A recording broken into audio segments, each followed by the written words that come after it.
reunir, Senhor, em Teu santo nome.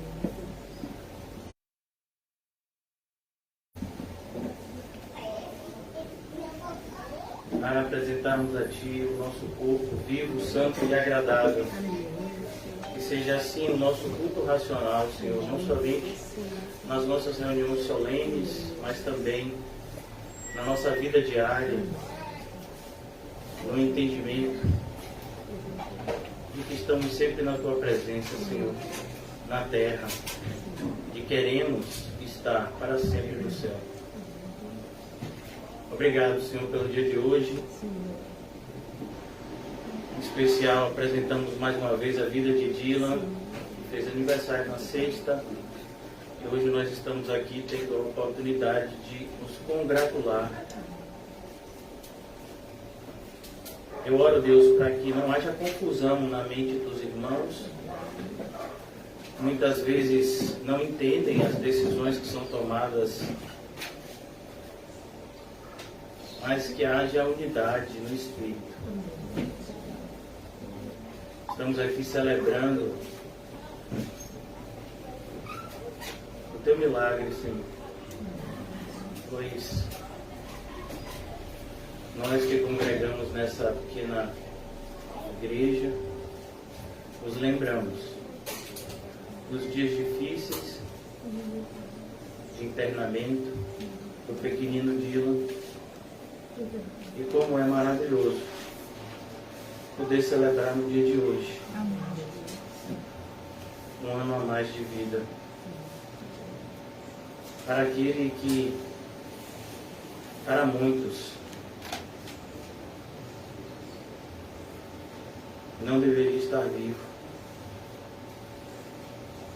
Mas aprendemos pela vida de Dylan que a última palavra sempre vem do Senhor. Por isso te agradecemos e temos motivo de sobra, Senhor, de celebrar. Glória a Deus. Que não sejamos como alguns, preconceituosos e religiosos, mas que sejamos espirituais, entendendo aquilo que de fato deve ser combatido e aquilo que de fato deve ser estimulado. Oramos mais uma vez pela amada irmã Osana, que esteve no domingo passado conosco. E por muitas pessoas também já teve o diagnóstico de que viria a óbito. Mas o Senhor continuou sustentando ela. E nos deu um presente que foi abraçar e ver a nossa irmã face a face. Que esse presente se renove, Senhor, em outras oportunidades. Oramos também pela nossa amada irmã, Dona Maria, que tem estado enferma. A saúde dela tem piorado. Ó Deus, tem misericórdia, Senhor. Visita a Dona Maria, traz paz ao coração dela, alegria, a alegria do Senhor, que seja a força dela para ela passar por esse momento difícil, Senhor. Nos ajuda também a saber como ajudá-la, que não venhamos fazer nada por um sentimento ou um sentimentalismo barato, mas que sejamos movidos em tudo pelo Espírito. Eu oro, Senhor, para que nessa manhã haja salvação, santificação e regeneração durante a ministração da Tua Santíssima Palavra, Senhor. Que nada roube a semente, mas ao contrário, que a semente encontre solos férteis nessa manhã e que haja frutificação para a glória do Seu santo nome, Senhor. Revela-nos a Tua vontade e dai-nos força e fé para andarmos nela. Em nome de Jesus, amém e graças a Deus. Amém, irmãos? Vamos abrir no capítulo 6 de Lucas. Nós estamos meditando nesse capítulo já. Acho que está dando uma microfoniazinha, né? Nós estamos meditando nesse capítulo 6 e hoje, mais uma vez, a semelhança do que aconteceu na sexta-feira, nós vamos ficar aqui no versículo 46. Eu, em oração ao Senhor, fui direcionado a conversar com os irmãos nessa manhã a respeito de uma pergunta que é muito importante para todos nós aqui, para todos os seres humanos, mas muito mais para nós que estamos já professando a fé em Cristo Jesus. O título da nossa mensagem consiste nessa pergunta: você fez a escolha certa? Você sabe onde você está? Nós vivemos em um momento da história, principalmente na nossa realidade local, que é o Brasil, onde a palavra igreja, ela não traz mais consigo o real significado bíblico. A palavra igreja, do ponto de vista bíblico, é um ajuntamento solene. Significa o local aonde os santos se reúnem, independentemente de paredes, de telhado, de uma placa, mas o ajuntamento solene na Bíblia, principalmente no Novo Testamento, traz consigo essa terminologia, igreja, que no grego seria a palavra eclésia. Pessoas que foram tiradas do mundo e colocadas no reino de Deus pela mão poderosa dele. Mas a grande questão, irmãos, é que no tempo presente a profecia bíblica tem se cumprido de que muitos do meio cristão apostatariam da fé, dariam ouvidos a espíritos enganadores, seguiriam a doutrina de demônios. O próprio Senhor Jesus diz que o caminho da fé, pelo mau testemunho de muitos, seria difamado. E é o que nós temos vivido hoje. Muitas pessoas estão na igreja, estão em lugares que têm nome de igreja, mas sequer sabem o que significa isso. E não tem qualquer tipo de compromisso com aquele que é o cabeça da igreja, que é Cristo. E aqui, de maneira muito direta, o Senhor Jesus diz, no versículo 46 de Lucas 6, Lucas 6, 46, por que me chamais Senhor, Senhor, se não fazeis o que eu vos mando? O que eu gostaria de pensar com vocês nessa manhã é em relação a isso. Será que a gente tem feito a escolha certa? Você sabe o que foi que Jesus exigiu daqueles que quisessem segui-lo? Você sabe disso? Porque você pode, irmãos, dizer para si mesmo que você é um cristão, mas a Bíblia é que vai dizer se você é ou não é um cristão. Pois na Bíblia nós encontramos quais são as evidências, quais são as características daqueles que efetivamente são discípulos de Cristo. Então eu me sinto muito à vontade hoje, porque nós vamos trabalhar em um texto que nós já falamos aqui, nesse mesmo local aqui, dezenas de vezes. E eu não me sinto de maneira nenhuma envergonhado ou milindrado por repetir as mesmas coisas. A Bíblia diz, inclusive, que isso é para a nossa segurança, que falemos sempre as mesmas coisas. Então, para que a gente entenda o que é que de fato Jesus Cristo exige dos seus seguidores, para que você possa responder com seriedade e responsabilidade a pergunta que dá título à mensagem, será que você fez a escolha certa? Eu gostaria de abrir com os irmãos em Marcos, no capítulo 8. Como eu disse a vocês, nós trabalhamos muito esse texto durante o ápice da pandemia, onde muitos queriam que a igreja fechasse as portas, e nós fomos direcionados a permanecermos com as portas abertas e os nossos corações abertos também. Marcos capítulo 8. A passagem é bastante conhecida, como eu já falei, é a parte final desse capítulo. Jesus, ele vai agora delinear o que de fato ele espera dos seus seguidores. Perceba, havia uma multidão. É como o número de evangélicos no Brasil hoje representa uma grande multidão. A gente já falou aqui que, segundo algumas pesquisas, os evangélicos representariam algo em torno de 40% da população brasileira. Imagine, isso é algo muito grande, porque há menos de 30 anos atrás os evangélicos não somavam sequer 10% da população.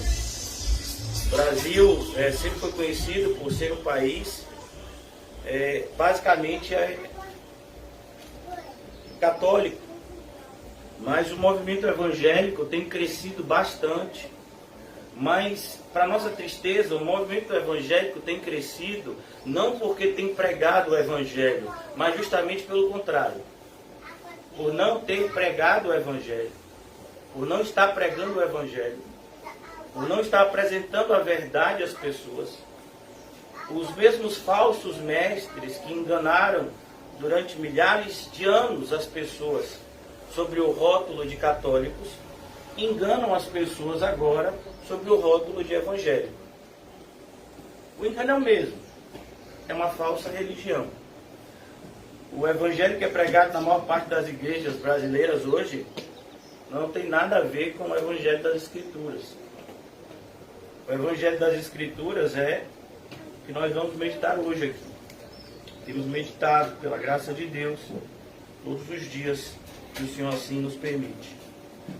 Mas há sempre uma multidão de pessoas que querem ver o que Jesus pode fazer. E ainda hoje Jesus faz muitas coisas.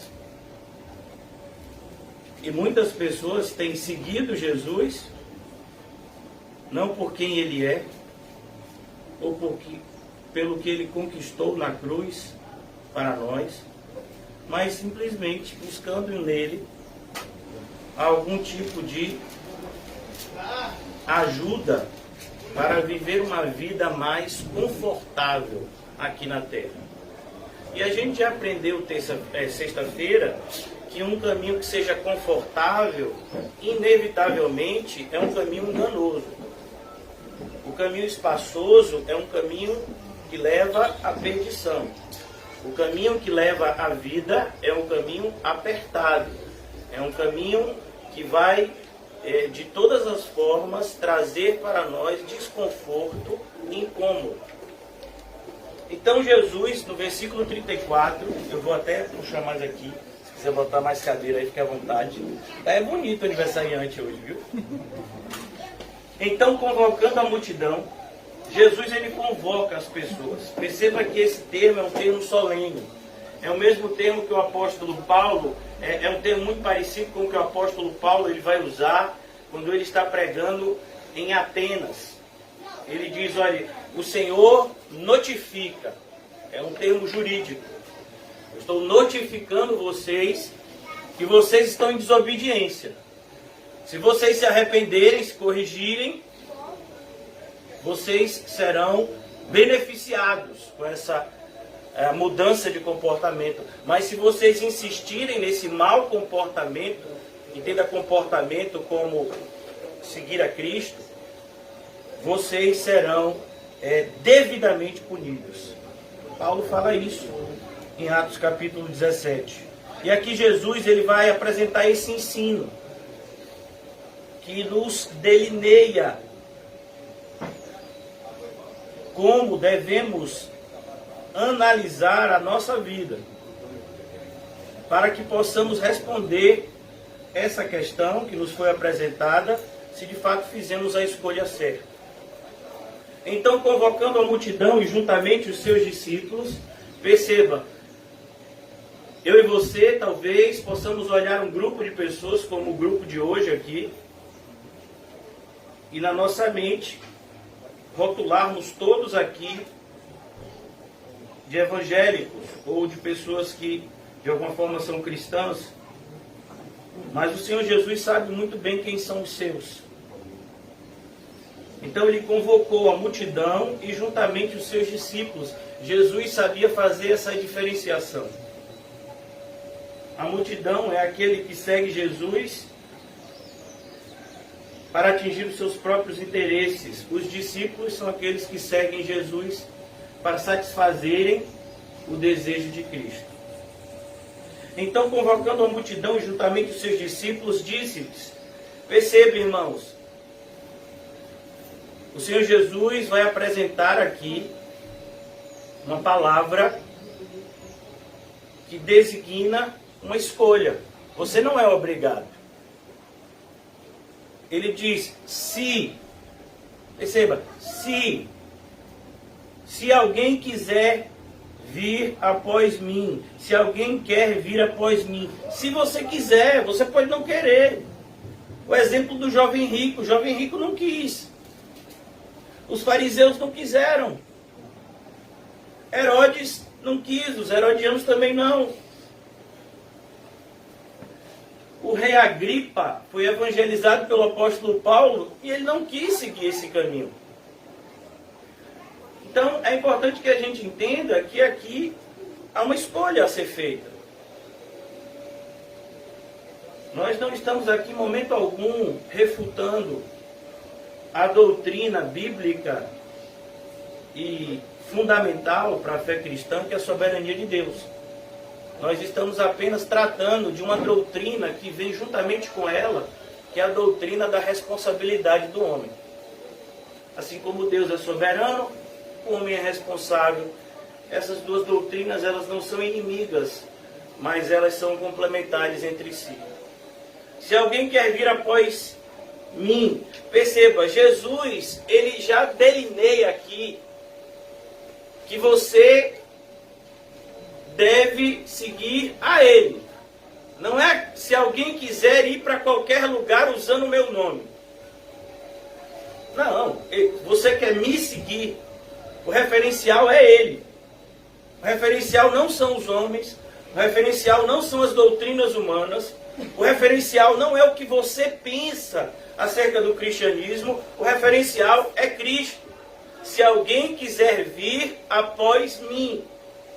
Então aqui ele já restringe a nossa movimentação geográfica. À medida que você se decide por Cristo, necessariamente você deve andar no caminho que ele determinou. Por isso que no capítulo 12 de Hebreus nos é ensinado: sigamos a carreira que nos está proposta. É como eu já dei esse exemplo aqui, é um exemplo bastante visível, né? Nos ajuda a elucidar. É como um maratonista na Olimpíada. Ele não vai correr qualquer 42 quilômetros que ele quiser em qualquer direção. Não, existe um percurso pré-estabelecido e os atletas devem correr este percurso. De maneira que se eles saírem do percurso, eles são desclassificados. A mesma coisa, Jesus já apresenta aqui no começo. Se alguém quiser vir após mim, o referencial sou eu. O referencial não é uma denominação. O referencial não é o que alguém diz a respeito da Bíblia, o referencial é Cristo. Se alguém quiser vir após mim, perceba, e ele diz de maneira muito clara, você deve seguir atrás dele, jamais se colocar antes dele. Parece algo até redundante, mas não é. A maioria das pessoas que está na igreja evangélica hoje em dia, elas simplesmente fazem as suas escolhas, apresentam ao Senhor Jesus e dizem, Senhor Jesus, dá um visto aqui. Ó, esse é o plano que eu tenho para essa semana. Essa semana eu tenho que fazer isso. E eu queria que o Senhor abençoasse. Por favor, Jesus. Não. É o contrário. Você tem que estar diante de Jesus como uma página em branco. Dizendo a Ele, Senhor, escreve o que o Senhor quiser. E diante daquilo que o Senhor me direcionar, dai-me força para cumprir exatamente aquilo que o Senhor me ordenar. Por isso ele diz, você tem que vir após mim, você tem que vir atrás de mim. No texto que nós estamos meditando em Lucas 6, Jesus já havia dito, nenhum discípulo pode ser superior ao seu mestre. Mas o discípulo perfeito, por assim dizer, é aquele que é como o seu mestre. Mas vivemos uma época onde as pessoas se colocam acima de Cristo. Dizem ter uma autoridade superior a dele. Fazerem coisas que ele não faria. Falam coisas que ele jamais falaria. E usam o nome dele para isso. Por isso essas pessoas já de pronto são reprovadas. Se alguém quiser vir após mim, agora o Senhor Jesus vai dizer, por que a porta é estreita? Porque você tem que negar a si mesmo. É muito fácil fazer determinadas coisas com o dinheiro e com a vida dos outros. É como eu vejo essas pessoas, por exemplo, existe um programa, uma campanha chamada alguma coisa Esperança, Criança Esperança, aonde uma determinada rede de TV, ela abre espaço para levantar dinheiro para determinados projetos sociais. Então, você percebe, eles estão pedindo dinheiro para pessoas que têm muito menos dinheiro do que eles, porque aqueles que apresentam os programas são milionários, os atores, as atrizes, os apresentadores ganham salários astronômicos, mas eles estão lá pedindo para aqueles que muitas vezes ganham um salário mínimo, 2 salários mínimos, para disponibilizarem uma quantidade de dinheiro para que alguém possa ser ajudado. Mas você que já tem tanto dinheiro, por que você não pega uma parcela desse tanto dinheiro que você tem e disponibiliza? Eles não vão fazer isso. Assim são as pessoas muitas vezes na igreja. Elas até queriam fazer alguma coisa, se alguém te der o dinheiro para isso. É como na parábola que o Senhor Jesus conta do bom samaritano. Existia o dono da estalagem.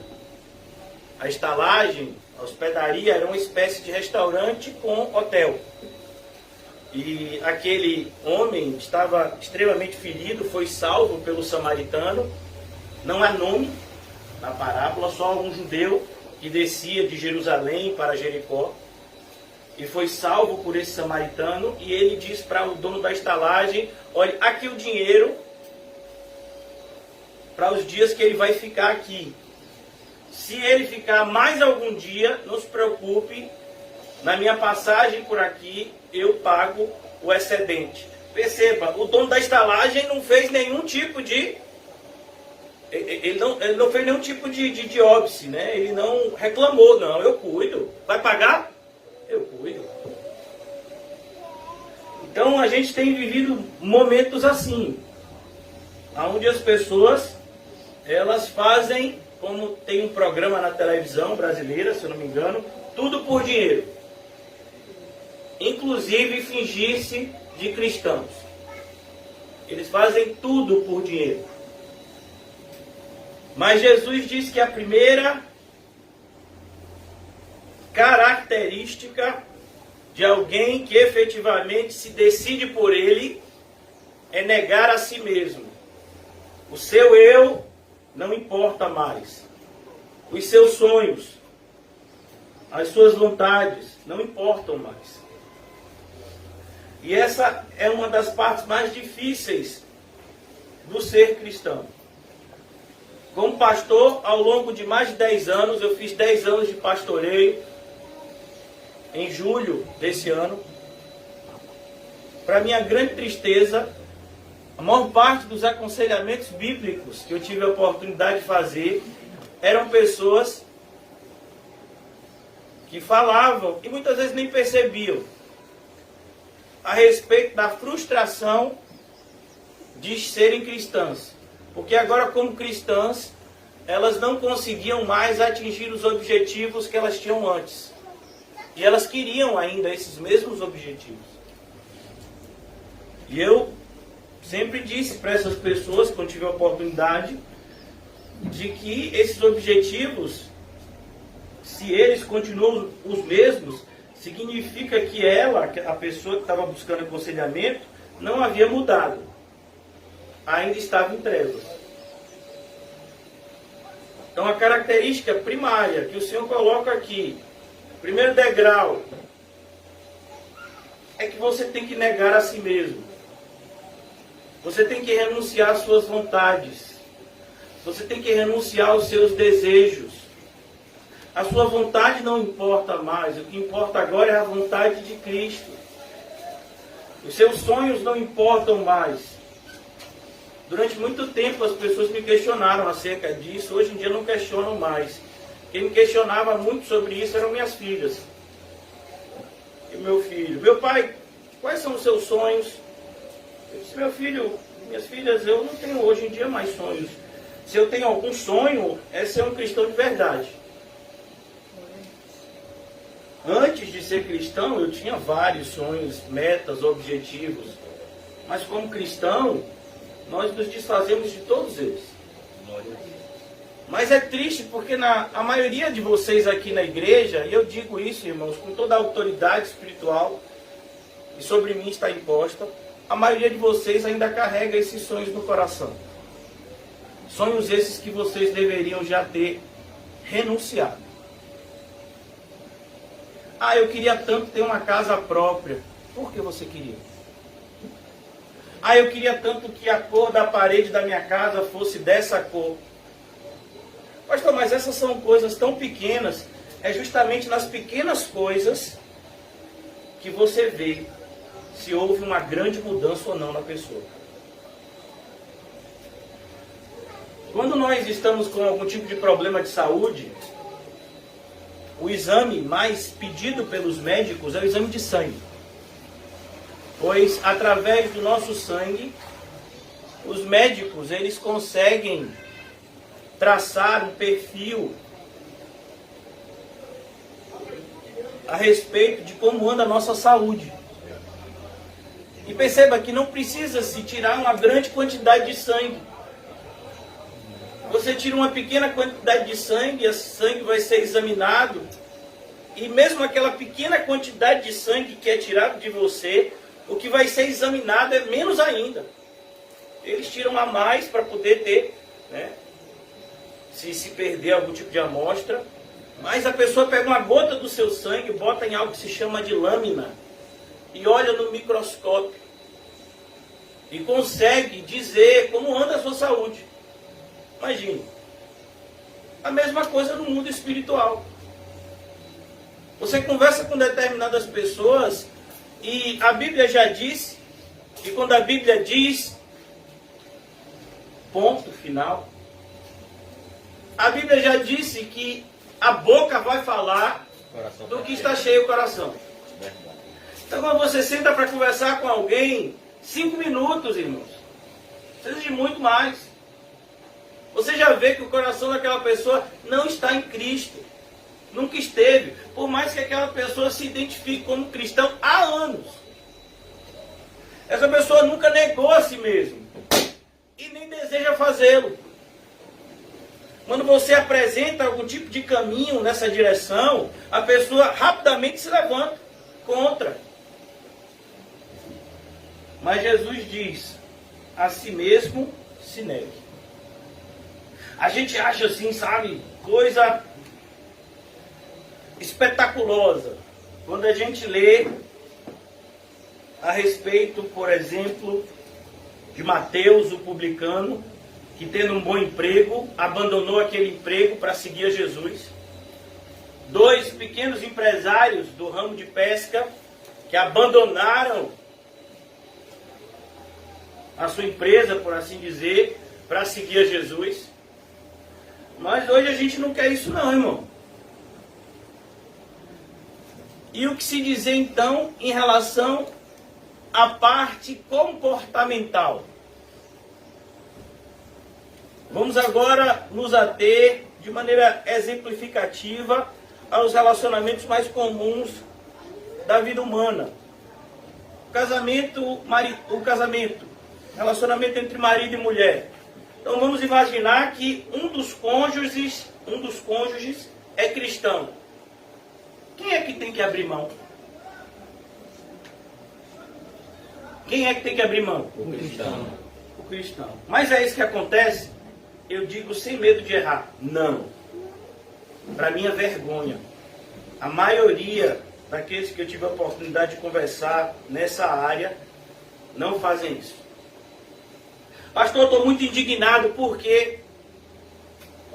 Porque a minha esposa sabe que eu gosto de comer feijão, mas tem um tempo que ela só faz macarrão, e eu já disse que se continuar desse jeito, o negócio vai pegar. Oh, mas não é cristão? Oh, o meu esposo, ele bebe. E eu já disse que se ele continuar bebendo, eu não vou mais aceitar ele perto de mim. Oh, mas a senhora não é cristã? Quem é cristão? Eu? É ele ou ela? O relacionamento entre filho e pai e mãe. Ah, os meus pais não são cristãos, por isso eu não os visito. Eu simplesmente oro por eles e deixo que Deus tome conta deles. Não entendi. Mas eles não são cristãos. Minha mãe, inclusive, tem estátuas enormes de ídolos. Eu não me sinto bem na casa dela.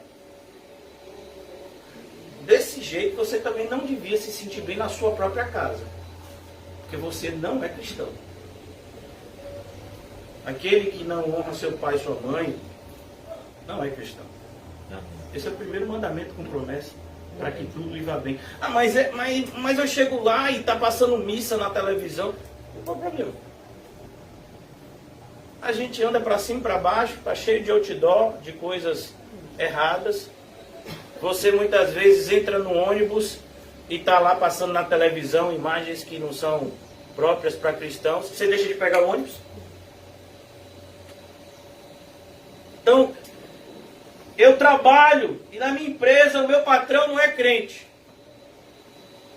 Sim. E por causa disso você não vai desempenhar um bom trabalho. Então, o que a gente está falando aqui, irmãos? Negar a si mesmo. Mas parece que esse negar a si mesmo é algo tão subjetivo, é algo tão longínquo, que a gente nem precisa fazer. Aí você diz, irmão, e aí? Você está seguindo a Jesus, negando a si mesmo, tomando a sua cruz, seguindo a Ele. Aí a pessoa diz, pastor, eu estou tentando. Mentira, não está tentando nada. Eu dei apenas alguns poucos exemplos aqui, podia falar tanto mais. A maneira como você trata o seu dinheiro. A maneira como você trata as demais pessoas. Então, negue-se a si mesmo. Olha, irmãos, deixa eu dizer uma coisa. Eu, particularmente, eu sou uma pessoa muito tímida e sou uma pessoa muito fechada. Mas eu aprendi uma coisa acerca de quando eu me tornei cristão. Que eu precisava mudar e que eu precisava ser uma pessoa educada. Então eu aprendi que existem três expressõezinhas que, por mais diminutas que sejam, elas representam um testemunho muito grande de quem você é e a quem você serve. Bom dia, boa tarde, boa noite. Já ouviram falar dessa expressão? Alguém ou é novo? Impressionante como as pessoas da igreja são mal educadas. E quando a gente está falando de mal educadas, a gente não está falando da educação do mundo. Porque a educação do mundo é uma educação ruim. O que eu estou falando é a educação cristã. Se nós temos que nos amar uns aos outros, o mínimo. Bom dia, meu irmão. Paz e graça. Mas as pessoas se veem na igreja e nem se cumprimentam. Isso é um absurdo. E a pessoa acha que é cristã. Não é nada demais. Não, isso é meu temperamento. Ah, então você ainda é o velho eu. Você ainda não nasceu de novo. Então eu tenho que te avisar que você não está indo para o céu. Perceba, pequenas coisas. Vocês estão entendendo o que eu estou falando? Pequenas coisas. Porque existem coisas tão mais profundas aqui na Bíblia que eu podia estar tratando, mas eu estou apresentando para você pequenas coisas que a gente não faz, que não nos custariam quase nada, e a gente nem faz. Imagine quando custar alguma coisa. O que custa você dizer para alguém bom dia, boa tarde, boa noite? Nada. Mas e quando você tem que abrir mão de alguma coisa para a glória de Cristo? Meu filho, se você não é fiel no pouco, a Bíblia já disse que você não vai ser fiel no muito. Negue-se a si mesmo. Então, se você está dizendo que você escolheu por seguir a Cristo, esse é o primeiro passo. Negue-se a si mesmo. Ah, eu tenho muita vontade de fazer isso. Acabou. Amém. Agora eu vou orar. Se o Senhor Jesus me direcionar a fazer, eu faço. Se Ele não me direcionar, eu não faço. Glória a Deus. Não sou mais eu que vivo. Eu não sou mais eu que sou o dono da minha vida. É Cristo. Ele me comprou. Amém. Essa terminologia, irmãos, não é simplesmente uma forma de linguagem. Não, é um termo técnico mesmo. Nós somos comprados. De maneira que Cristo é o nosso dono. Se Ele é o nosso dono, Ele deve ser aquele que direciona as nossas escolhas. Por isso que eu já disse algumas vezes na igreja que o cristão, ele não tem estratégia, ele tem direcionamento.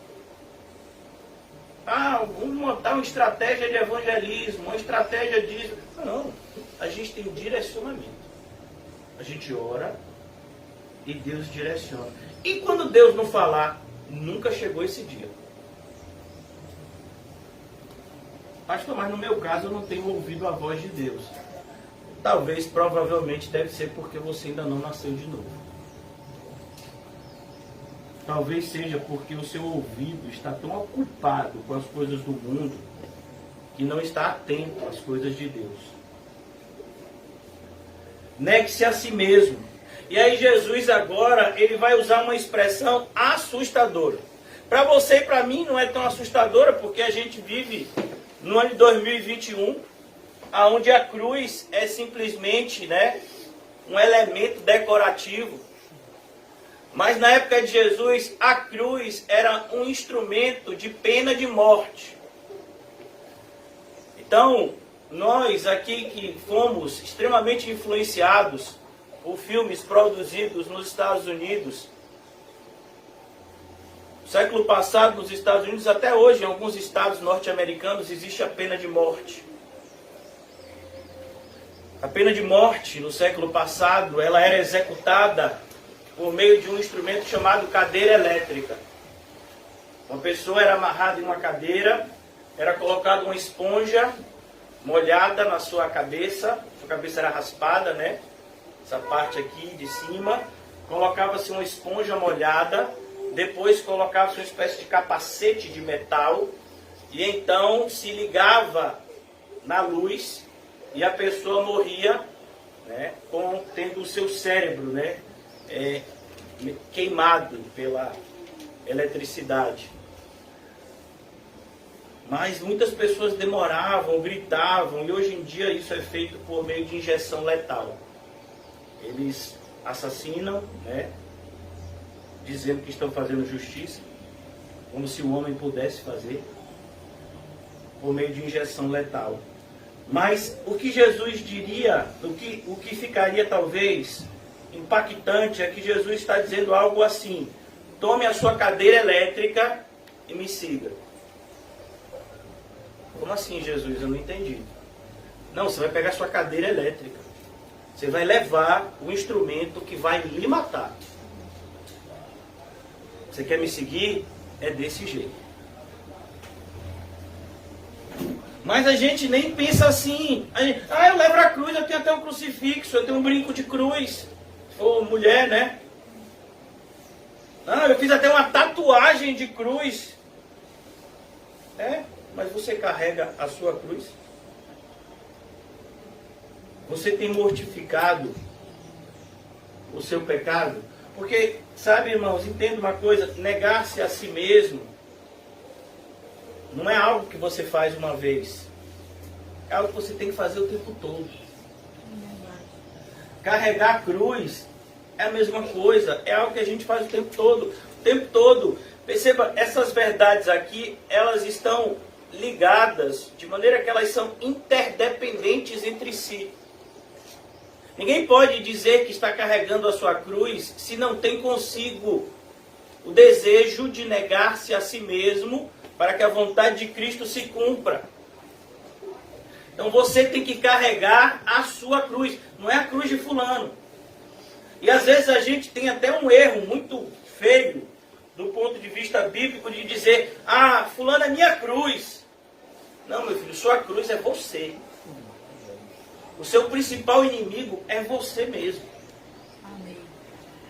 Então ele diz: você tem que tomar a sua cruz. Você deve buscar mortificar o seu velho eu. De que forma, irmãos? Eu falei isso para uma pessoa ontem que se dizia cristão, a pessoa ficou horrorizada. Porque eu usei uma palavra de que o cristão, muitas vezes, ele tem que se automutilar. A pessoa disse: não. Aí eu disse: pega a Bíblia aí, por favor. A pessoa pegou a Bíblia. Estou conjecturando, né? Não foi nesses termos. Mas eu disse: abra aí determinado texto bíblico. Jesus não diz: corte a sua mão se ela te faz pecar, arranque o seu pé se ele te faz pecar. Arrancar uma mão, um olho, um pé, não é se automutilar, não. A terminologia correta não é essa, segundo o português. Mas quando a gente fala, né, fica um negócio assim tão forte. Não, aí não. Porque a gente não quer esse tipo de cristianismo verdadeiro. A gente quer falsos mestres, irmãos. É verdade. Dizendo pra gente que, vai ser muito legal essa semana agora. Rapaz, esse mês de setembro foi difícil até hoje. Mas a partir de hoje, é só vitória. É bênção. Deus me trouxe aqui, irmão, para te dizer que o tempo de cantar chegou. Tudo que você pensar de bom, Ele vai te dar 10 vezes mais. E você é um crente de verdade. A gente não queria ouvir um negócio desse. Até eu queria, meu. Eu queria ouvir um negócio desse. Mas se eu ouço algo parecido, eu já sei que é mentira. Então você... Cadê a sua cruz, irmão? Cadê as marcas? O que você acha que Paulo está dizendo? Porque eu trago no meu corpo as marcas de Cristo. Versículos antes, Paulo vai dizer nessa carta que ele fala isso. Que ele já estava crucificado. Alguém já experimentou carregar algo pesado durante muito tempo sobre o ombro? Alguém já experimentou? Inclusive as crianças, há um tempo atrás, começou a os ortopedistas a baterem pesado de que as crianças deveriam usar mochila de rodinha, porque os livros pesados estavam fazendo com que jovens tivessem problema de coluna desde cedo, porque estavam carregando muito peso na mochila. Então, quando você carrega algo durante muito tempo, fica uma marca. Às vezes, dependendo da pele da pessoa, fica até um hematoma. Sim, cadê a sua cruz? Tem que deixar alguma marca em você, meu irmão. É verdade, Senhor. Mas a gente não quer isso. Mas não, a vida já é tão difícil. Mas o mundo já é tão duro. É, meu filho. Que é dessa vida difícil. É nesse mundo duro que você tem que carregar a sua cruz. O que você acha que Jesus falou pra gente, tanto da realidade do céu e do inferno? Amém. Que é pra gente entender que nosso período aqui é passageiro. Amém. Mas existem dois lugares a se comparecer depois desse período passageiro que são eternos.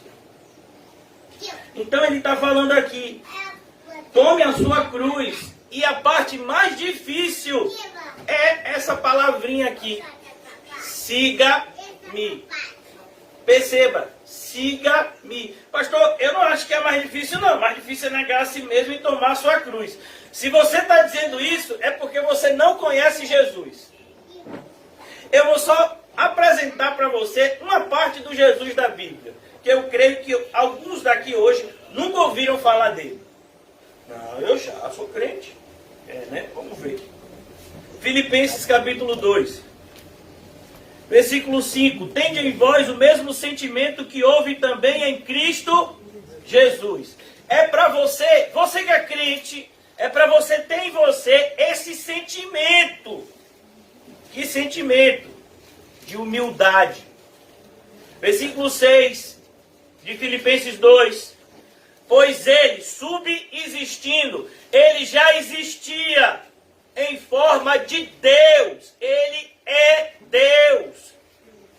Ele não julgou como usurpação ser igual a Deus. A ideia é, ele abriu mão da sua divindade para viver a totalidade da encarnação. Versículo 7. Antes a si mesmo se esvaziou. Imagine, ele se esvaziou. Os homens hoje desfilam títulos. Estão em busca deles. Eles querem ser grandes. Eles querem ser reconhecidos. Eles querem ser aplaudidos. Jesus não. Ele se esvaziou. Por isso, irmãos, que eu agradeço muito a Deus a maneira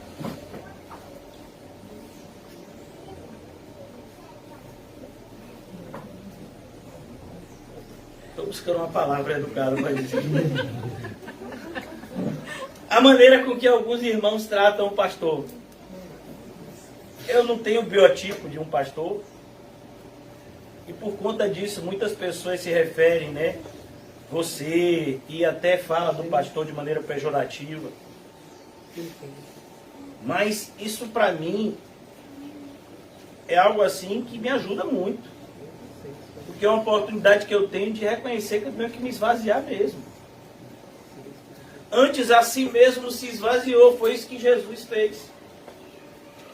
Imagine, você sabe que teve um guarda que deu um tapa no rosto de Jesus, quando ele estava na reunião lá, que ele foi preso diante do Sinédrio. Vocês sabem disso, não sabem? Você sabe quem foi que criou aquele guarda? Quem trouxe à existência aquele guarda? Claro que eu sei, pastor, o pai e a mãe dele. Não, não foi não. Foi Jesus. Pilatos lavou as mãos para que Jesus fosse crucificado. Não foi isso mesmo? E quem criou Pilatos? Jesus. Já imaginou isso?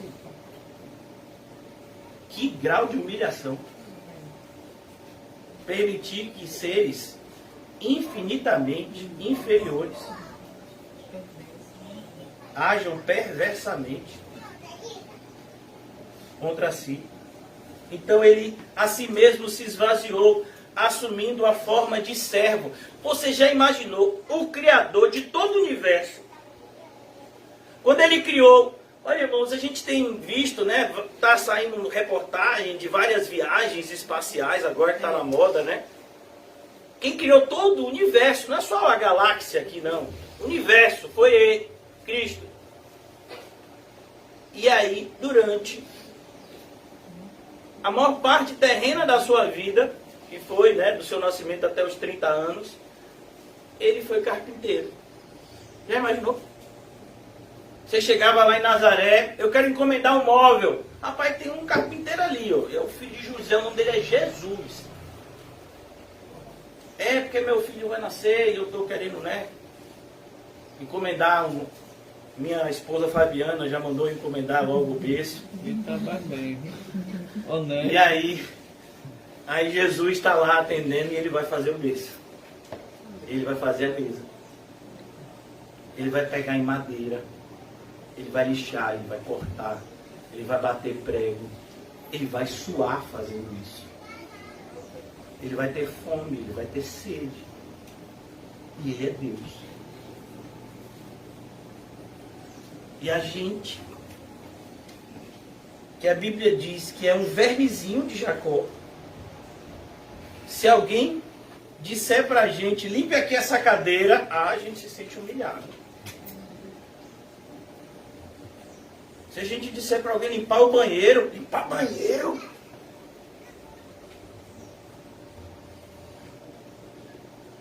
Meu filho tem banheiro para limpar. Já pensou se não tivesse? Se fosse fossa. Você já imaginou quando a gente vê na África, naquelas igrejas lá? É impressionante como as pessoas hoje em dia eles são crentes de porcelana. Eles não podem andar 100 metros para ir para a igreja. Não podem pegar sol, não podem pegar chuva. Eles não podem sofrer nada. Fulano me humilhou. Ah, mas fulano te humilhou, foi? Que benção. Não, pastor. Foi benção não. Você precisava ver como uma pessoa falando comigo. E você perdoou? Pastor, não estou falando desse assunto. Eu estou falando da pessoa comigo. Sim, mas eu estou falando de você com ela. Perdoou? Ainda não cheguei nessa parte. Mas é essa parte que importa. Reconhecendo-se em figura humana. O pessoal olhava para Jesus e dizia, rapaz, ali é um galileu. A aparência dele, né? Você olhava para Moisés, Moisés brilhava quando descia do monte. Mas Jesus não, era capaz de você passar por ele e tratar ele como uma pessoa qualquer. Deus passando por você. E você tratando ele como um qualquer. Porque ele era uma figura humana, comum. Ele era tão parecido com os da Galileia que Judas teve que beijar ele para identificar. Tamanho era a aparência dele, a identidade dele com seus discípulos. Se vestiam igual, andavam igual. A si mesmo se humilhou. Ele teve que se humilhar para fazer isso. Porque ele é Deus. Imagine, ele pegar um barco para atravessar o mar. Ele podia ir voando. Ele podia ir andando sobre as águas. Ele podia desaparecer e aparecer do outro lado, se ele quisesse. Ele podia estar dos dois lados se quisesse ao mesmo tempo. É Deus. Ele disse, não, vamos atravessar o mar. Vamos entrar no barco para atravessar o mar. E aí ele tira um soninho assim, atrás do barco. Tornando-se obediente até a morte. Até a morte. Pilatos olha para Jesus e diz, fala comigo, Jesus, eu posso te salvar. Eu tenho poder. Jesus olha para ele e diz, meu filho, nenhum poder lhe seria dado se do alto. Se eu não tivesse, eu nasci para isso. Eu tenho que morrer. Para que outros possam viver. Tornando-se obediente até a morte e morte de cruz. Uma morte debaixo de tortura. Não era uma morte rápida, como a do apóstolo Paulo, por decapitação. Isso era um prêmio. O pastor não quer esse prêmio, não. Mas era um prêmio porque era uma morte rápida e limpa. Enquanto que na crucificação a pessoa passava horas, às vezes dias, agonizando antes de morrer. Morte de cruz, essa foi a morte do nosso Salvador. E mesmo quando estava sendo crucificado, as pessoas escarneciam dele. Zombavam dele. Salvou a tantos, não pode salvar a si mesmo. Desce da cruz e então nós creremos. Não era isso que diziam dele? E ele lá na cruz, calado, falando somente aquilo que era necessário, abriu a boca poucas vezes, e uma delas para orar por nós. Não sabem o que fazem. Pelo que também Deus o exaltou sobremaneira, e lhe deu o nome que está acima de todo nome, para que ao nome de Jesus se dobre todo o joelho nos céus e na terra, debaixo da terra. A ideia aqui é, no inferno todo mundo tem que reconhecer quem é Jesus. Os próprios demônios temem e tremem. E toda língua confesse que Jesus Cristo é Senhor. Jesus Cristo é Senhor. A gente gosta de dizer que Jesus Cristo é Salvador. Ele só é Salvador de quem Ele é Senhor. Ele tem que ser Senhor antes, para que Ele seja Salvador depois. Se você não está debaixo do senhorio de Cristo, você não está debaixo da salvação de Cristo. Para a glória de Deus Pai. Então é isso, irmãos. Seguir esse exemplo. Você tem seguido esse exemplo? Quero abrir outra passagem aqui, aonde Jesus nos diz, versículo 42, do capítulo 9 de Marcos. Vou ficar aqui no Evangelho de Marcos, podia abrir outros evangelhos, mas vamos ficar em Marcos para facilitar o manuseio bíblico dos irmãos. Versículo 42. Versículo 42, capítulo 9. Quem fizer tropeçar um destes pequeninos crentes, melhor lhe fora que se lhe pendurasse ao pescoço uma grande pedra de moinho e fosse lançado no mar. Você entendeu a sua responsabilidade? Você sabia que se por um testemunho seu ruim, por uma fala sua, alguém se desviar, há uma maldição sobre a sua vida? Olha, irmãos, há um grande perigo, dois grandes perigos se cometerem na caminhada cristã. Achar que somos salvos por boas obras e achar que somos salvos sem boas obras. E pastor, você me confundiu todo. Eu não sou salvo pelas boas obras. Não, eu sou salvo pela obra de Cristo. Mas a obra de Cristo, se me alcançou, ela me alcançou para que eu vivesse na prática das boas obras que de antemão foram preparadas para que eu andasse nelas. Se não, vejamos o que está escrito em Efésios capítulo 2. Vamos abrir lá rapidamente.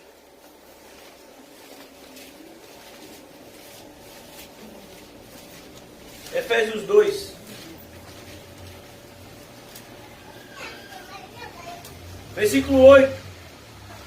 Porque pela graça sois salvos. Efésios 2:8. Pela graça sois salvos. Amém? Amém. Você é salvo pelo quê? Pela graça. Mediante a fé. E isto não vem de vós. É dom de Deus. Então se alguém é salvo, é graças a Deus.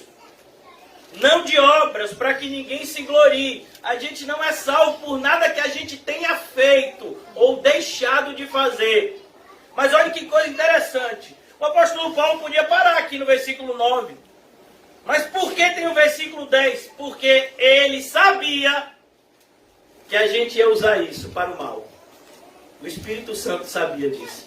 O Espírito Santo nos conhece. Sabe como somos suscetíveis ao engano. Pois somos feitura dele. Feitura de quem? De Cristo. Criados em Cristo Jesus para as boas obras. Você foi criado para boas obras, as quais Deus de antemão, olha, antes de você nascer, Deus preparou as obras que você deveria andar nela. A ideia de andar nela é fazê-las. Deus designou já o que cada um de nós deveria fazer. É por isso que o apóstolo Paulo usa a analogia do corpo. O que é que o olho faz? Respira? Não. O olho é para a gente enxergar, não é isso? E o ouvido é para comer? Não, é para ouvir. E a boca? É para falar mal dos outros? Não. É para falar o que Deus manda. E os pés? E as mãos?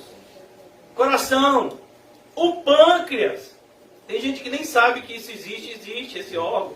O pâncreas. E é importante, viu? Tudo para um respectivo propósito. Assim, a igreja, cada um de nós. Mas existem alguns hoje aqui sobrecarregados, porque existem alguns que são folgados. É triste isso, mas essa é uma verdade. Pessoas que botaram a mão no arado e depois, não, isso é muito cansativo. A Bíblia diz que essas pessoas estão debaixo de maldição. Ai daquele que colocou a mão no arado e olha para trás. Agora eu quero voltar com vocês em Marcos 8 para a gente concluir. Versículo de número 35 de Marcos 8. Jesus agora vai dizer as mesmas verdades com outras palavras. Por que Jesus faz isso? Para que fique cada vez mais claro o que ele está querendo dizer. Então ele diz o seguinte: quem quiser, pois, salvar a sua vida, perdê-la. Quem aqui não quer salvar a sua vida? E agora? Estreitou. Estreitou mesmo, o caminho estreito. A ideia de salvar a vida não é que você viva tentando se matar. Não, a ideia é: você não pode ficar com medo de fazer coisas que colocam a sua vida em risco. Você não pode ficar com medo daquilo que o mundo, daquilo que os demônios podem fazer a você. Mas você deve viver debaixo do temor de Deus, que te dá força e coragem para fazer tudo aquilo que precisa ser feito para a glória de Deus por nosso intermédio. Então ele diz: não se preocupe em tentar salvar a sua vida. Porque se você se preocupar com isso, você vai ter a mesma atitude que o apóstolo Pedro, quando estava no pátio da casa lá do sumo sacerdote. Você vai negar Jesus. A gente tem ouvido a respeito do que aconteceu. Pararam de falar, né? Mas ainda continua acontecendo. Lá no Afeganistão. Você imagine, o Afeganistão, irmãos, é somente um dos países, não somente no Oriente Médio, mas ali na Ásia e na África, o islamismo tem crescido bastante. E existem países onde o islamismo é religião oficial. É proibido, é vedada qualquer outro tipo de religião, inclusive e principalmente a fé cristã. Então existem muitas pessoas que, ao serem descobertos como cristãos, eles rejeitam a sua fé para se manterem vivos ou para tentarem salvar a sua família. Jesus diz: não cometa essa loucura, porque você vai estar salvando a sua vida por alguns instantes. Depois você vai perdê-la completamente. Quem quiser, pois, salvar a sua vida, perdê-la-á. Perdê-la-á. E quem perder a vida por causa de mim e do Evangelho, salvá-la-á. Deu para entender? Nós vamos pregar o Evangelho em lugares perigosos. Eu acho até essa adjetivação um pouco enganosa, porque todo lugar é perigoso para um cristão. Até um shopping é perigoso para um cristão. Um restaurante perigosíssimo, dependendo da qualidade do cristão. Então, todo lugar é perigoso, mas existem lugares onde estão tendo conflitos. Vou dar um exemplo claro. Nós pregamos em Cosme de Farias. Recentemente, aconteceram eventos. Na última segunda-feira nós estávamos em oração. Eu particularmente estava em oração desde o domingo. E fui direcionado a não fazer o estudo na segunda, mas se depender de mim, amanhã vai ter um estudo normal lá. Durante alguns anos a gente pregou num lugar chamado Mata Escura, era Comunidade Paz e Vida.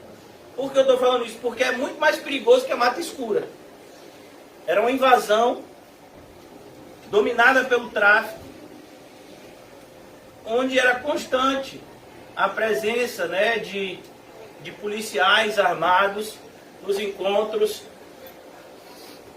A gente ouvia sistematicamente no horário dos encontros tiros próximos. E o pessoal ficava olhando para mim. E aí, pastor? Teve um desses encontros que eu percebi. Os irmãos estavam assim: se o pastor se jogar no chão, eu me jogo também. Aí ele ficava olhando para mim. Se ele se jogar, eu me jogo. Vai, se joga, pastor. Se joga, se joga.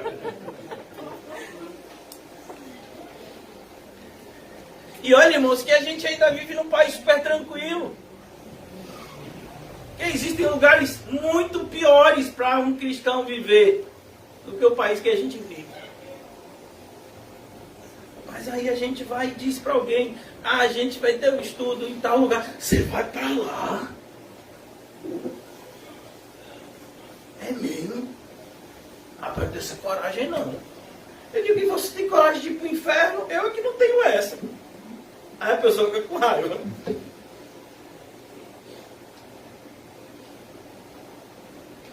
Irmãos, eu queria fazer um exercício com vocês por alguns segundos.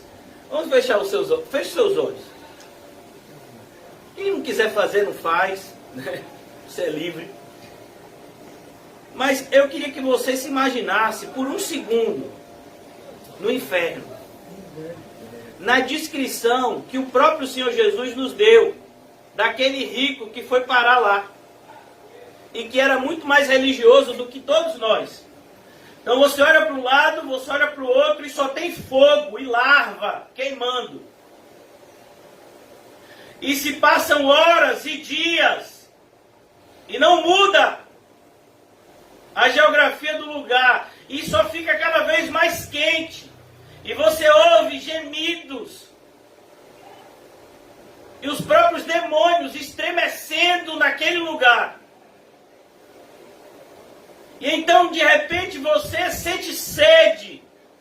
E olha ao seu redor e você não vê nada que possa saciar a sua sede.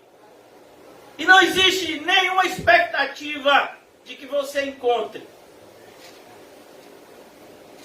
Você sabia que você pode estar indo para esse lugar? Pode abrir os olhos. Você sabia que mesmo estando aqui hoje, você pode acordar nesse lugar? Porque o cristianismo, irmãos, é algo que a gente vive. Não é somente algo que a gente fala. Quantas pessoas, irmãos, têm dito, verbalizado, um cristianismo que não vivem, que não praticam, e nem desejam. E alguns chegam à loucura de se levantarem contra a verdade. Imagine. Quem quiser, pois, salvar a sua vida, perdê-la-á. É isso que tem acontecido, meu Deus, no cenário da pandemia. Tanta gente se afastou da igreja. E elas se afastaram por esse motivo, mas elas mentiam para si mesmas. Não, tem que obedecer aos homens. Aí usavam uma passagem que não tem nada a ver. Não, tem que se esconder em casa em determinados dias. Não, era tudo mentira. A pessoa estava com medo de morrer mesmo. Porque ela viu que aquele vírus estava crescendo, estava se propagando, e que se ela contraísse, ela podia vir a óbito, e ela não queria morrer, não estava nos planos dela. Então essa pessoa tentou salvar a sua vida. Abandonou a comunhão com os santos, abandonou a preocupação que dizia ter com a igreja, com os irmãos, com o pastor. E aí Jesus então diz no versículo 36, o que aproveita o homem ganhar o mundo inteiro e perder a sua alma? Que aproveita se você satisfazer todos os seus projetos. Todos os seus projetos. Ah, esse ano eu quero fazer isso, isso, isso. E você bota lá 10 coisas. E aí você vai lá no checklist no final do ano. Rapaz, esse ano foi maravilhoso. Nós conseguimos atingir todas as nossas metas. E aí vamos imaginar. O que Jesus estaria dizendo talvez para essa pessoa? Louco! Ainda hoje virei buscar a tua alma. E tudo que você fez, para que será?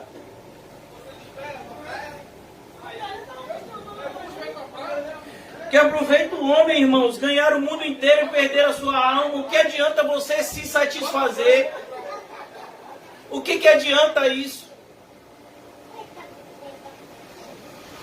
Porque qualquer que nesta geração adúltera e pecadora, não se engane, o mundo que a gente vive é isso mesmo. Adultério aqui é a classe mais perigosa de adultério, que é o adultério espiritual. E existem pessoas que estão orando a Deus, pedindo coisas para se satisfazerem com o mundo. Seria algo assim, você pedindo dinheiro para o seu marido para comprar um presente para o seu amante. As pessoas estão fazendo isso na igreja. Pedindo coisas para Deus para se satisfazer com o mundo. E aí você diz assim, que é isso? É o evangelho de hoje. É o que as pessoas querem ouvir. 1 de João 4, o apóstolo João já nos advertia que os falsos mestres falam exatamente o que o mundo quer ouvir, por isso eles os ouvem. Porque qualquer que nesta geração adúltera e pecadora, esta é a geração que a gente vive, é uma geração adúltera e pecadora, é uma geração que não tem qualquer tipo de gratidão ao seu Criador, não tem qualquer tipo de devoção ao único e verdadeiro Deus, e vive em aberto pecado, e mais triste é quando isso acontece no seio da igreja, dentro dos muros do arraial que deveria ser santificado para o Deus Santo. Por isso que Jesus repreende tão duramente os que lideravam a religião judaica na sua época, quando ele expulsa aqueles que comercializavam produtos no templo. Ele diz o seguinte argumento: vocês transformaram a casa de meu pai em um covil de ladrões e salteadores. A casa de meu pai deve ser chamada casa de oração. O que é a igreja evangélica hoje no Brasil? Uma vergonha. As pessoas falam e fazem coisas que a Bíblia reprova abertamente. E essas pessoas já têm as suas consciências cauterizadas. Ou seja, você vai pregar para elas a respeito do que elas estão fazendo de errado e elas não vão ter nenhum tipo de arrependimento. Muito pelo contrário. Elas vão estar completamente insensíveis ao erro e à repreensão em relação ao erro.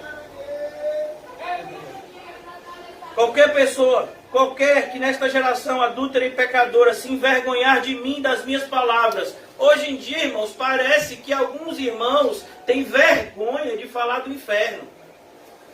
Tem vergonha de pregar a mensagem da cruz. Hoje, pastor, mas a vida da pessoa já está tão dura, já está tão difícil. Eu vou chegar lá ainda dizendo que a pessoa tem que se arrepender, senão vai para o inferno. Meu filho, você já viu a fila que as pessoas pegam para tomar uma vacina? Que nem pode proteger 100%. Que as próprias pesquisas apontam que a proteção é parcial. E as pessoas, elas literalmente, ficam horas e horas esperando. E quando são vacinadas, celebram, tiram foto, comemoram. Ninguém acha ruim quando é vacinado. Acha bom. Então você tem um remédio que tira a pessoa da condenação eterna e que leva a pessoa para a vida eterna, e você vai ficar com vergonha de apresentar esse remédio. Porque algumas pessoas se escandalizarão. É o que a gente tem visto hoje. Não, pastor, eu prefiro, como eu vi esses dias, eu passei ontem, próximo a uma igreja na Pituba, as pessoas estavam fazendo uma espécie de ação evangelística, mas de evangelística não tinha nada. Distribuindo panfletos, que diziam coisas como: Jesus te ama, tem um plano maravilhoso para você. Irmãos, será que é só na minha Bíblia que diz que a ira de Deus permanece sobre os filhos da desobediência? Será que é só na minha Bíblia que está escrito em 1 de Coríntios que seja amaldiçoado todo aquele que não ama o Senhor Jesus? Será que é só na minha Bíblia que diz que todo aquele que crê será salvo e quem não crê já está condenado? É só na minha Bíblia que está assim? Às vezes eu tenho essa concepção assim, esse pensamento: será que é só na minha Bíblia? Porque, sabe, você vai de norte a sul e as pessoas não têm qualquer tipo de preocupação em apresentar a mensagem central do Evangelho, que é Cristo morrendo pelos nossos pecados. As pessoas querem algum tipo de tema motivacional. Elas querem sair da igreja motivadas para conquistar os seus objetivos e não arrependidas. Amém. É como hoje, eu vou falar algo que pode ser duro a alguns ouvidos. A gente orou para que Dylan fosse curado. Mas se Dylan, na idade respectiva, não se arrepender e confiar em Cristo, ele pode viver até os 100 anos e ir para o inferno. Pastor, não fale isso. Por que não? Só porque ele foi curado do câncer significa que ele vai para o céu diretamente? Jesus disse para Cafarnaum, que era a cidade onde ele operou mais numerosos milagres, e disse: Cafarnaum, você acha que está subindo para o céu? Antes eu digo, você está descendo para o inferno. Porque se em Tiro e em Sidom, cidades ímpias, se tivessem operado os milagres que aconteceram no meio de vós, há muito teriam se arrependido em pão de sangue e cinzas. Mas vocês não se arrependeram ainda. Então a gente acha que porque Jesus curou a gente de alguma coisa, fez alguma coisa de boa na nossa vida, aí agora Jesus é na nossa vida. Quem disse isso? Cadê o fruto do Espírito? Eu digo, se Jesus é na sua vida, você vê o fruto do Espírito na sua vida.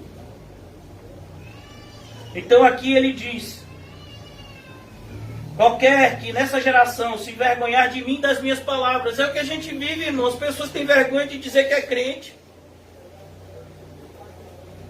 Você vê nas mídias sociais como as pessoas têm uma tendência de tirar selfie. Irmãos, no meu Facebook e no meu Instagram, eu fiz por direcionamento de Deus, só posto coisas do Evangelho. E as fotos que tem, não fui eu que postei. Fotos minhas que tem nesses lugares, não fui eu que postei. Por quê? Porque a pessoa tem que saber quem sou eu, não. A pessoa tem que conhecer a Cristo. E o Facebook é um mecanismo para isso. O Instagram é um mecanismo para isso.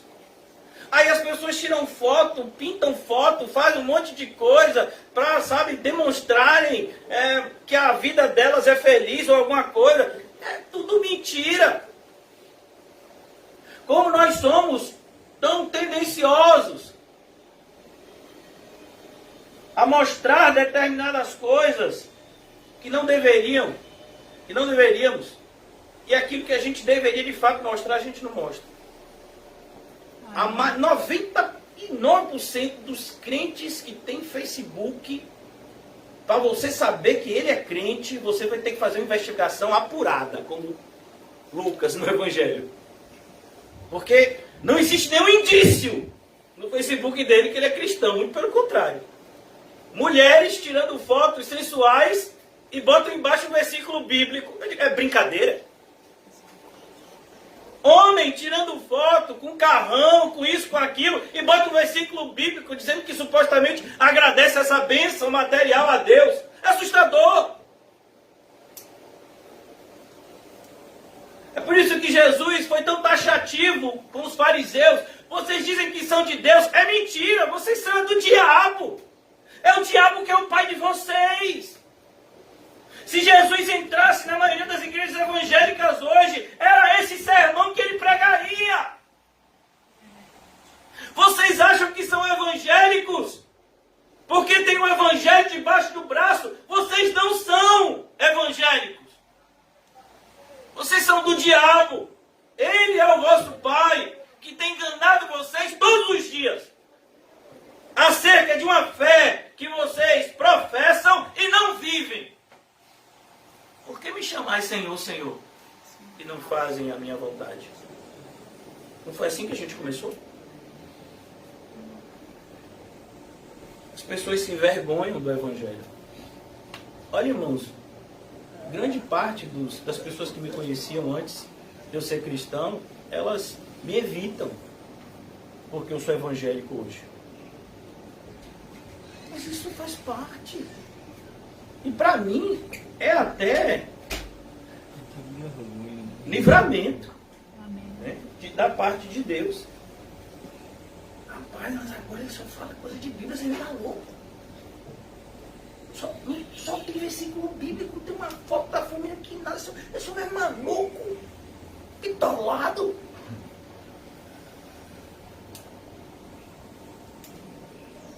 Essas pessoas estão ganhando o mundo inteiro e perdendo a alma. Qualquer que se envergonhar de mim e das minhas palavras, também o Filho do Homem se envergonhará dele, quando vier na glória de seu Pai com os santos anjos. Pastor, o que isso tem a ver com o que a gente leu no início da exposição, Lucas 6,46? Tudo é exatamente a mesma coisa. Jesus está dizendo aqui, vocês me chamam de Senhor, Senhor, mas vocês tinham vergonha de mim. Vocês tinham vergonha do meu Evangelho. Vocês nunca viveram como meus discípulos, vocês nunca negaram, vocês nunca se negaram, vocês nunca tomaram a sua cruz, nunca seguiram os meus passos e hoje dizem que são meus. Não, vocês nunca foram os meus, porque as minhas ovelhas, elas ouvem a minha voz e me seguem. Elas são minhas ovelhas, eu as apacento. Vocês não foram apacentadas por mim. Uma vez uma pessoa me disse, pastor, se o senhor pregar desse jeito, a igreja vai ficar vazia. Outro disse, pastor, desse jeito o senhor está machucando as ovelhas. Eu disse, não, isso é a forma da gente afugentar os bodes. A verdade não machuca a ovelha, a verdade expulsa os bodes. Ovelha não se sente ofendida com a verdade, ovelha se sente agradecida. São os bodes que são orgulhosos e aí se sentem ofendidos com a verdade. O problema da gente, irmãos, não é um pastor, não é uma denominação que pontua determinado princípio, mas nosso problema é o nosso relacionamento com Cristo, que é tão superficial. Irmãos, a gente tem que ter um relacionamento de Cristo a ponto de sentir a presença dele do nosso lado a todo instante. É esse tipo de relacionamento com Cristo que a Bíblia diz que o cristão deve ter. De fechar os olhos em qualquer lugar, em qualquer hora do dia, e saber que Ele está ao nosso lado. Porque Ele disse, eu estarei com vocês até a consumação dos séculos. Mas a gente tem um relacionamento tão superficial de Cristo, que às vezes a gente precisa de jogo de luzes, às vezes a gente precisa de um fundo musical, às vezes a gente precisa de uma linguagem mais emotiva do pregador, para que a gente sinta alguma coisa. A Bíblia chama isso de fogo estranho. E a gente sabe como Deus trata tal tipo de fogo. Se algo tem que trazer quebrantamento aos nossos corações, é a verdade. Amém, Jesus. A verdade, quando pregada com a autoridade do Espírito, traz quebrantamento de coração aos ouvintes, como foi em Atos capítulo 2. Os irmãos que vão preparar a ceia, eu gostaria que já o fizessem. Nós vamos ceiar hoje.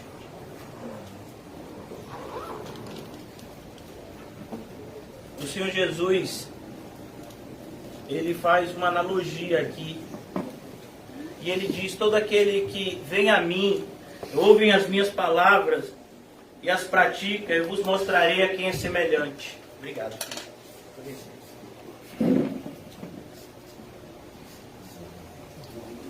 Perceba, ouve as palavras e as pratica. Olha, amados irmãos, nós vamos ceiar.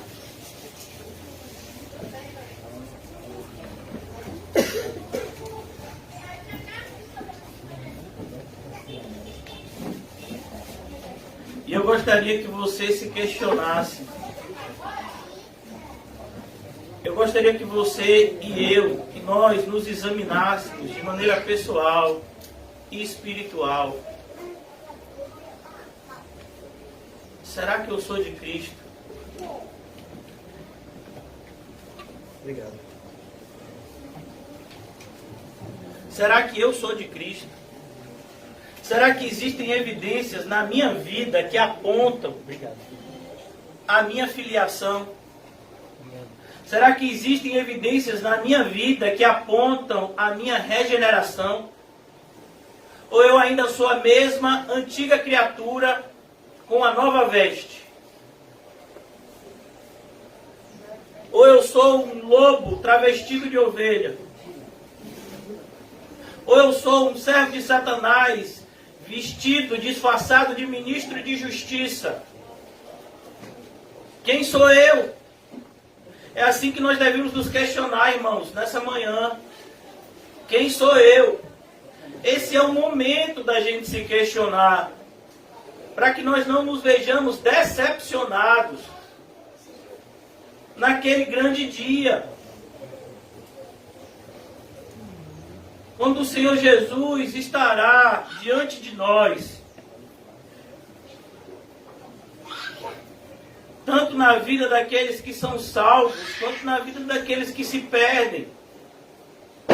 Há um grupo, ele vai dizer, vinde benditos de meu Pai. Que frase maravilhosa, irmãos. Todo sofrimento é pequeno quando olhamos para essa frase direcionada a nós, vinda dos lábios do nosso Salvador. Vinde, benditos de meu Pai. Ao passo, irmãos, que toda alegria terrena é esterco. Se naquele grande dia olharmos para os olhos de Jesus e não encontrarmos aprovação e sim reprovação, e dos lábios do nosso Salvador, daquele que deveria ser o nosso Salvador, nós encontrarmos palavras de juízo: apartai-vos de mim, malditos. Imagine, irmão, é a mesma boca que irá pronunciar duas sentenças. Uma maravilhosa de se ouvir e uma terrível. E o momento da gente pensar nesse momento é agora. É agora, pois ainda temos tempo. Mas chegará um tempo aonde não haverá mais tempo para arrependimento. Durante 100 anos, Noé construiu a arca e pregou sobre o dilúvio. Mas houve um momento em que Jesus fechou a porta da arca e ninguém mais entrou. O Senhor Jesus traz essa referência por meio de uma parábola, aonde ele fala de 10 virgens que esperavam o noivo. 5 eram prudentes, 5 imprudentes. As prudentes trouxeram azeite de reserva, porque sabiam que o noivo poderia voltar a qualquer hora, e elas deveriam estar preparadas. Mas as imprudentes, elas não pensaram em absolutamente nada. Elas simplesmente foram. E a hora se passou. E quando o noivo chegou, elas não esperavam. E elas tentaram acender as suas lamparinas, mas elas não tinham azeite para isso. Elas foram então comprar azeite. E quando elas voltaram, a porta estava fechada. E elas bateram na porta na esperança de que aquela porta pudesse se abrir para elas. Mas não se abriu. E a fala de Jesus em relação a essa parábola é muito parecida com o que nós temos falado hoje. Eu não os conheço. Aquelas noivas, aquelas virgens, perdão, amigas da noiva, elas esperavam entrar nas bodas, na festa. Elas estavam preparadas do ponto de vista exterior. Elas estavam com roupas de festa, mas elas não estavam preparadas como deveriam estar. Por isso, irmãos, eu e você devemos sempre analisar a nossa vida à luz da Bíblia. E não à luz daquilo que pensamos de nós mesmos, ou à luz da opinião das pessoas a nosso respeito. Porque tanto a nossa opinião, quanto a opinião dos outros, pode, e em muitos momentos estará em erro.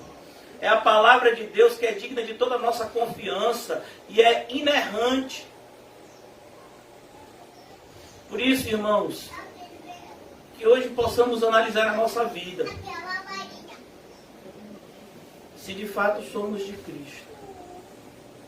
Vamos participar desse momento que o próprio Senhor Jesus deixou para nós. Dizendo que deveríamos nos lembrar da sua obra expiatória por meio desses 2 elementos que simbolizam o seu corpo e o seu sangue, que de uma vez por todas foi oferecido para a justificação dos nossos pecados, de maneira que o pecado, nosso pecado foi imputado a Cristo, e a justiça de Cristo foi imputada a nós. Celebramos esse milagre da substituição de Cristo, que nos salva. O castigo que nos traz a paz recaiu sobre ele. Pelas suas pisaduras fomos sarados. Essa é a celebração da ceia. Olhamos para trás e vemos de onde o Senhor nos tirou. Olhamos para frente e vemos o quanto falta para nos tornarmos quem devemos ser. olhamos para dentro e vemos o pecador que ainda somos. Mas é quando olhamos para o alto e vemos o olhar de Cristo sobre nós. Nós que já nos arrependemos dos nossos pecados e confessamos e devotamos toda a nossa fé a Cristo, olhamos para o alto e sentimos segurança em ter um bom pastor que nos guia mansamente pelo seu santo caminho de justiça até as nossas moradas eternas. Esse momento da ceia é um momento de refrigério, deve ser, mas ele só vai ser refrigério na vida daqueles que são constantemente agredidos, violentados, maltratados por amor a Cristo. E então, da parte de Cristo, recebem o consolo e o conforto, como nós estamos recebendo na manhã de hoje. Possamos, irmãos, analisar a nossa vida com a seriedade que ela merece ser analisada. Não olhe para a sua vida simplesmente com olhos carnais, mas tenha uma visão espiritual acerca de si mesmo e seja honesto, para que você não perca a oportunidade de confessar e deixar, pois aquele que assim o faz alcança a tão maravilhosa misericórdia que nos está disponível. Comamos e bebamos para a glória de Deus.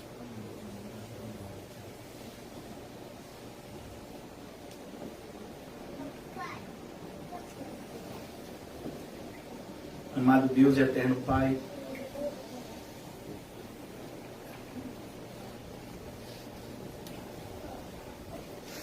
diante da Tua presença, 3 vezes santa, nos prostramos com o sentimento do profeta Isaías, quando viu a orla do Teu manto. Ai de mim, Senhor, que sou um homem de lábios impuros e moro no meio de pessoas de impuros lábios. Ai de mim. Mas nesse momento o Senhor pega um tenaz e purifica a boca do profeta para que ele fosse a Tua voz. E o Senhor fez a mesma coisa conosco, que somos Teus discípulos, Senhor Jesus. Por isso não nos deixa acovardarmos, Senhor, com as circunstâncias que se agigantam muitas vezes ao nosso redor.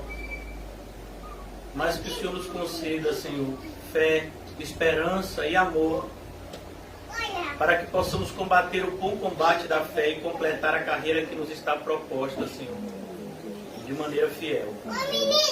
Nos despede em paz, Senhor, nessa manhã. Mais uma vez apresentamos a vida, Senhor, de Dila, de Osana, de Dona Maria. Apresentamos a vida, Senhor, de todos os irmãos que estão aqui, Senhor.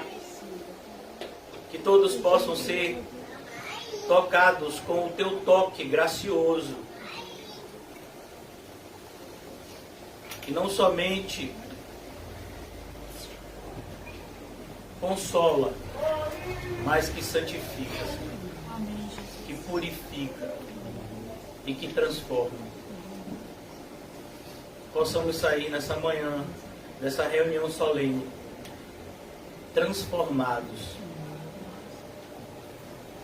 impulsionados a cumprir a Tua vontade boa, perfeita e agradável. Em nome de Jesus, amém e graças a Deus. O amor de Deus, o Pai, que as doces consolações do Espírito Santo e a graça maravilhosa do nosso Senhor e Salvador Jesus Cristo esteja sempre conosco. Nós dizemos amém. Salve de palmas ao Senhor. E não se esqueça esqueça de questionar a você mesmo. Você fez a escolha certa?